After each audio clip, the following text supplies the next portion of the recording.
व्यक्त व्हायचे थांबले, खात्री पटेल तिला गमावण्याची.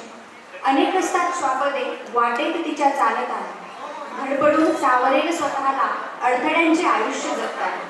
प्रेमाचा सागर नको तिला, वाहू दे जराशी नदी आदराची, खुडू नको इतक्याच कळी, फुलू दे बाग तिच्या निरागसतेची. ही माणसं तिची नाही याची वाटत असते खंत, साऱ्या वेदना एकत्र मिळून जगण्याचं चालू असतं रवंथ. शस्त्रांच्या कसल्या बाता शब्दांनीच वार होते, कित्येक झाल्या जखमा आसवांनी धावून. ओघळणाऱ्या आसवांना बरसणारा पाऊस करते, वेदना हृदयात सलताना ओठांवर हास्य मिळवते. सुंदर सोज्वळ असते ती जणू मायेचा निर्मळ झरा, जेव्हा बिनधास्त होऊन जगेल ती तेव्हाच तुझ्या पुरुषत्वाचा अर्थ खरा, तेव्हाच तुझ्या पुरुषत्वाचा अर्थ खरा.